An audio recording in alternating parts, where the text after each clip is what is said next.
Você está ouvindo Itaenga Notícias. Apresentação: Júlio Filho, o amigo da cidade. Agora são 12 horas mais 47 minutos, 13 para 1 da tarde. Estou aqui com Inha Pereira, conselheiro tutelar, e ele sempre vem trazer novidades também. Alô, Inha Pereira, boa tarde, obrigado pela sua participação aqui nesse programa que tem sido um programa democrático ao povo de Lagoa de Itaenga. Boa tarde, Júlio Filho, boa tarde a todos os ouvintes. O prazer é nosso, a gente que faz o Conselho Tutelar da cidade de Logotenga. É sempre bom a gente usar o meio de comunicação para divulgar as ações e atribuições dos conselheiros tutelares, porque existe sempre uma distorção das atribuições dos conselheiros tutelares. Muitas vezes a gente é deparado com determinada situação e quando a gente vai averiguar, essa demanda não é do conselho tutelar. Então é preciso que a sociedade, a comunidade em si, tenha consciência e ciência do que é nossa atribuição. Recentemente, ontem a gente teve numa determinada situação, uma denúncia que recebemos, quando averiguada a situação, foi contactada que não era atribuição do Conselho Tutelar. Mesmo assim, nós que fazemos parte do Conselho Tutelar, fizemos um relatório e encaminhamos ao órgão responsável, que no caso foi o CREAS, que é o Centro de Referência Especializado, que temos ativa aqui e que está também na ativa no nosso município. O CREAS é um órgão pela Secretaria de Ação Social. Antes de mim passou aqui o secretário, que deixou bem claro que a nossa assistência social, a ação social aqui do município funciona, mesmo com poucos recursos, como ele havia dito, desde 2005, tantos anos sem um repasso, um reajuste que venha a priorizar os atendimentos da assistência social. Mas o que traz aqui... Inha, vida de conselheiro é fácil? É difícil, Júlio. Você pretende se reeleger conselheiro? Pretende aí, mais uma vez, lançar o seu nome no próximo embate? Ô, Júnior, certa vez eu conversando com um amigo, ele disse, aí eu convidei ele para ele ser candidato. Mas eu sei que Inha Pereira gosta, ele gosta desse desafio, porque parece que ele nasceu para isso mesmo. É o dom, né? Como disse, eu convidei um amigo meu e ele disse, Pereira, na verdade, eu não tenho esse dom. Então eu não vou ser candidato. Agora você tem esse dom. Mas assim, existem situações, Júlio, enquanto vida de conselheiros tutelares, que chega a desanimar muitas coisas. A semana antes de eu viajar a Brasília e posteriormente Lusiânia, Goiás, a gente foi a um atendimento, eu e outra conselheira, e a gente sempre faz atendimento em toda a localidade do município, seja ela zona rural, o bairro do Matadouro, Salina, qualquer localidade, a gente vai sempre, os conselheiros tutelares e o seu veículo. Nessa situação, quando a gente chegou em uma determinada localidade, as duas Rocãs encostaram, logo abordando alguns adolescentes e, posteriormente, esses dois adolescentes seriam atendidos pelos conselheiros tutelares. E os adolescentes ficaram revoltados, dizendo que foram os conselheiros tutelares que tinham trazido a viatura ou a Rocam para aquela localidade. Em nenhum momento, a gente, enquanto conselheiro tutelar, a gente leva policiamento ou a gente leva a Rocam, qualquer meio de força policial. A gente trabalha em parceria com a sociedade, tendo em vista que a gente tem uma parceria limpa e transparente com a sociedade. A sociedade, por meio de denúncias anônimas, vem fazendo suas denúncias e a gente mantendo-as em absoluto sigilo para que não seja divulgado o nome da pessoa que fez a denúncia. A gente não permite que até, se porventura o nome da pessoa que denunciou seja divulgado, o conselheiro tutelar ele é afastado e processado, porque é quebra de sigilo, a lei federal não permite. E enquanto esse fato ocorrido, os adolescentes ficaram, como eu posso ser, exaltados, com raiva, e em todo momento dizendo que foi a gente que tinha levado, e na verdade não foi o conselho tutelar. Foi uma pura coincidência, na hora que a gente chegou, as duas Rocãs chegaram juntas. E para deixar claro que os conselheiros têm realmente o poder de polícia? Não, nunca teve. A gente é um órgão que requisita o serviço. Por exemplo, uma mãe foi matricular o seu filho na escola próxima à sua residência e essa matrícula foi negada. Então, ela procura o Conselho Tutelar e o Conselho Tutelar irá garantir essa matrícula. O Conselho Tutelar ele é um órgão que requisita o serviço. A gente não executa o serviço. O Conselho Tutelar é igual um juiz de direito. A gente solicita, a gente requisita. O juiz de direito, ele manda autorização, ele não executa. A mesma coisa é o Conselho Tutelar. A gente não faz, a gente pede, a gente solicita. A gente solicita que faça e a gente solicita ao órgão responsável. Lembrando, Júnior, que de 9 a 12 de dezembro de 2018, teve o 7º Congresso Nacional de Conselheiros Tutelares, que aconteceu na cidade de Lusiânia, do estado de Goiás, no Centro de Treinamento Educacional CNTI. Temos como a presidente do Fórum Nacional a nossa presidente da Associação Catarinense de Conselheiros e Ex-Conselheiros Tutelares, a Graziela Cristina, Luiz Damascena Gabriel. A partir da reunião de esforço entre um Fórum Nacional de Conselheiros Tutelares e as instituições representativas dos conselheiros tutelares dos estados e municípios de todo o Brasil, integrando o projeto de fortalecimento de rede de conselhos tutelares. O Congresso, Júlio, foi um espaço privilegiado e especial. Você aprendeu muito aí, teve muito aprendizado, de verdade, pôde representar de fato essa classe de conselheiros. Foi apenas você, de Lagoa de Itaenga, da Mata Norte? Como é que foi? Júlio Filho, foram eleitos alguns delegados por regiões. Os delegados da região Agreste, Mata Sul, Sertão, Metropolitana e Mata Norte. Da Mata Norte foi eleito 4 delegados. Os 4 delegados eleitos, Ronaldo de Carpina, de Jailson Lagoa de Itaenga, Buenos Aires e José de Camutanga.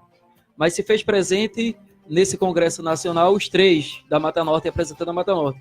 Lagoa de Itaenga estava representando a Mata Norte. Lagoa de Itaenga se fez presente lá com o conselheiro de Jailson, vulgo Inha Pereira.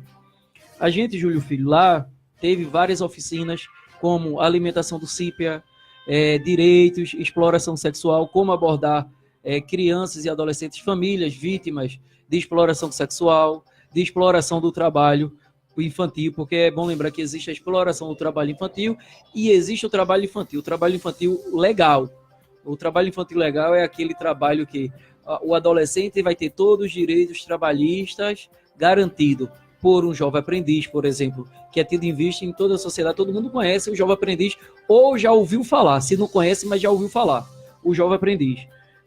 E nesse encontro, Júnior, foi muito gratificante, porque Pernambuco, a gente saiu em destaque, porque a gente conseguia alterar 9 artigos do Estatuto da Criança e do Adolescente. 9 artigos esse que ia de encontro ao direito da criança e do adolescente.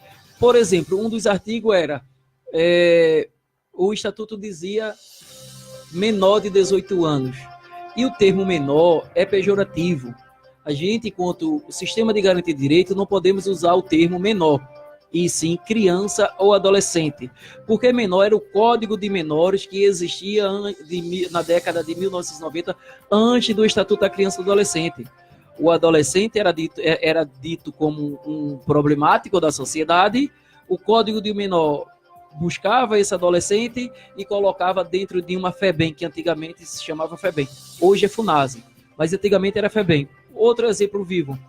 O aluno bateu de frente com a diretora, não espancou, bateu de frente, reclamou alguma coisa, alguma situação, a diretora ligava para a polícia pegava esse adolescente ou essa criança e jogava dentro da FEBEM. E essa criança ou adolescente só iria sair com 20 anos, antigamente era 18 anos. Quando esse adolescente saía, ele saía preparado em quê? Formado em quê?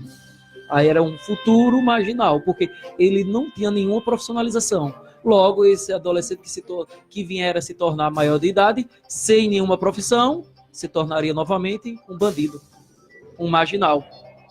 Então, esse encontro trouxe para nós, enquanto Mata Norte, enquanto Pernambuco, pontos positivos, mérito que a gente foi aplaudido de pé lá na cidade de Lusiânia, Goiás, por termos conseguido alterar, e foi unânime a votação, quando a gente colocou em pauta a questão das alterações, isso junto, claro e evidente, com os outros delegados, tanto da Mata Norte, quanto do Agreste, quanto do Sertão, quanto da região metropolitana, e sobre a questão também do CIPA, que é uma alimentação do sistema, para que todos os casos do Conselho Tutelar de violação de direito seja registrado no sistema e esse sistema encaminhado à Secretaria de Direitos Humanos. A gente fica observando, Inha Pereira, que vocês não têm aquela vida tão facilzinho que às vezes tem que acordar no meio da noite para ir em busca de ocorrências envolvendo menores, né? Que às vezes são menores vulneráveis, outras vezes menores agressivos também, como você bem relatou aí no início das suas palavras. Eu acho que os próprios conselheiros deveriam ter ainda mais um sustento, né, nos seus salários, porque um salário apenas para quem faz parte dessa profissão aí, desse cargo, que muitas vezes se torna de risco, colocando a sua vida em risco. Vamos torcer para que os nossos representantes possam ainda mais, né, colocar mais um pouquinho de feijão dentro da panela dos conselheiros, né? Eu acho que é assim que a sociedade também pensa.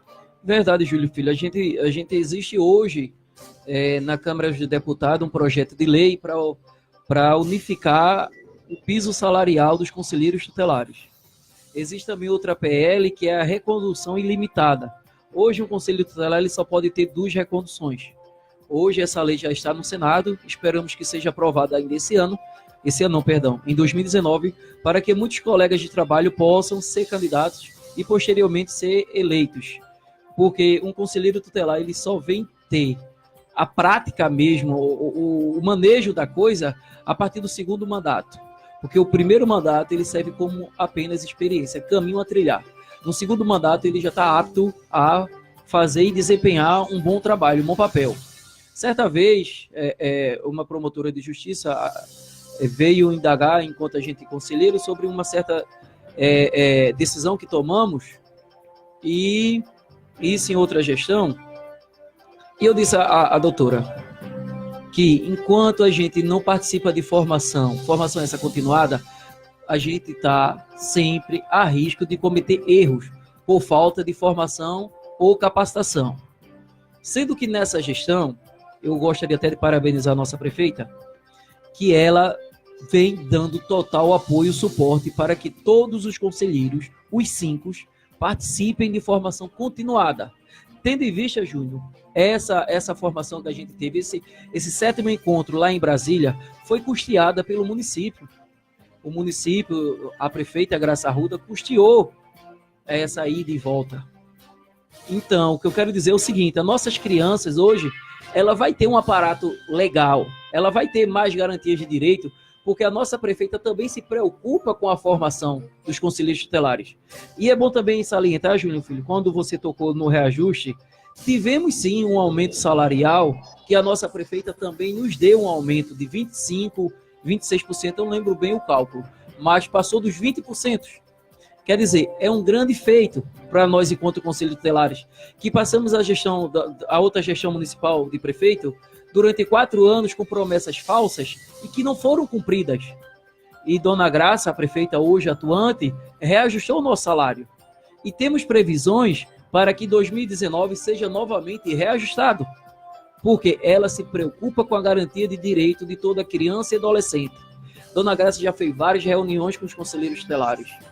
Perguntava o que faltava, o que falta, manutenção do carro, manutenção da sede, fardamento, crachá, o que você imaginar. Ela deu condições para que nós pudéssemos trabalhar com eficácia. Tocamos por muitas vezes num assunto que hoje em dia também as pessoas às vezes nos abordam nas redes sociais pessoalmente, e é sobre o acesso que se deve ter aos conselheiros. As pessoas questionam: tem aí o número do Conselho Tutelar? Eu disse: olha, infelizmente eu não tenho, né? E outras vezes perguntamos, Inha Pereira, a você e a outros conselheiros, que até o momento não tinha uma linha acessível para o povo, porque nem sempre as pessoas gostam de se deslocar até a sede da própria organização, da própria instituição. E hoje, como é que está sendo aí esse acesso para a população através de telefone? Essa questão do telefone fixo, Júlio, eu vejo também como um ponto positivo e um ponto negativo. O positivo é que durante a semana, para entrar em comunicação, seria ótimo. Mas enquanto o conselheiro à noite, que não trabalha, e sim fica no plantão, regime de plantão noturno, se ligar para o fixo da sede, quem estará lá para atender? Tu entende essa questão?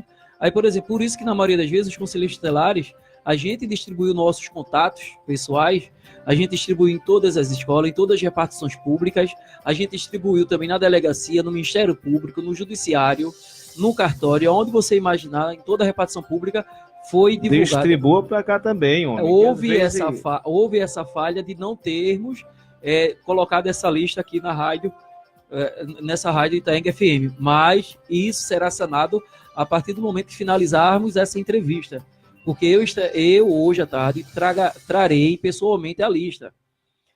Sobre a questão do risco que você fala, recentemente, ainda esse mês, no começo, a primeira semana desse mês, a gente recebeu uma denúncia a partir das 23 horas, quer dizer, 11 horas da noite.